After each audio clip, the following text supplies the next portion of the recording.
आदम को परमेश्वर की समानता में बनाया गया। शुरुआत में भगवान पिता और उनके पुत्र और पवित्र आत्मा थे। भगवान प्रकाश थे, ईश्वर जीवन था, ईश्वर ही सब कुछ था। लेकिन वह अकेला था और उसे साथ एक दोस्त चाहिए था। तो भगवान एक योजना लेकर आए, कुछ बनाने की योजना, कुछ विशेष बनाने के लिए एक मास्टर प्लान।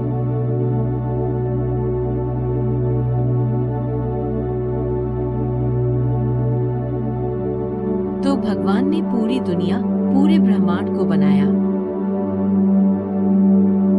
वहाँ अंधेरा था और फिर रोशनी थी। कुछ भी नहीं था और फिर कुछ था। कोई नहीं था और फिर कोई था, और भगवान ने उस व्यक्ति का नाम एडम रखा।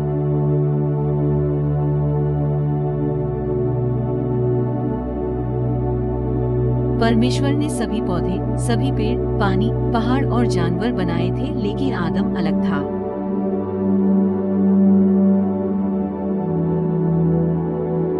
आदम के साथ परमेश्वर ने कुछ ऐसा बनाया जो उसने पहले कभी नहीं बनाया था।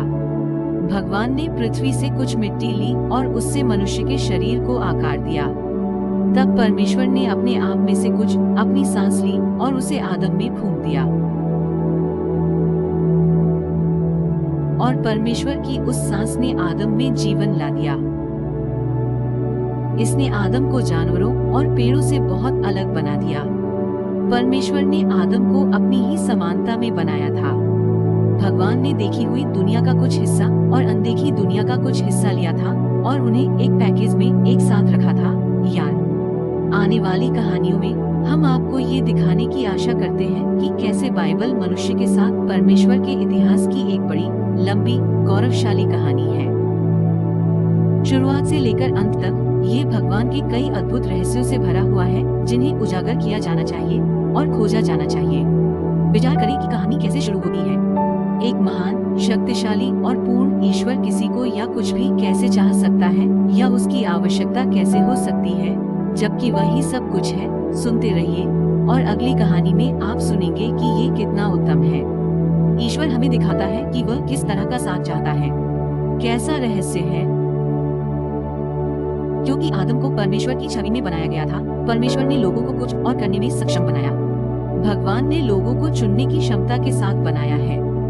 बुरा या अच्छा चुनना, अवज्ञा करना या आज्ञा पालन करना चुनना, ईश्वर को दुखी या प्रसन्न करना चुनना। और यदि लोगों ने सही चुनाव किया है, ऐसे विकल्प जो दिखाते हैं कि वे उस पर भरोसा करते हैं, तो भगवान ने कुछ बड़ी चीज के लिए रास्ता बना दिया है। परमेश्वर की योजना उसके लिए एक दुल्हन बनाने की थी। बेटा भरोसेमंद और निस्वार्थ निर्णय लेकर लोग परमेश्वर की पवित्र आत्मा का घर बन सकते हैं। एक मित्र स्वयं ईश्वर का साथी, परमेश्वर के अपने पुत्र के लिए एक दुल्हन।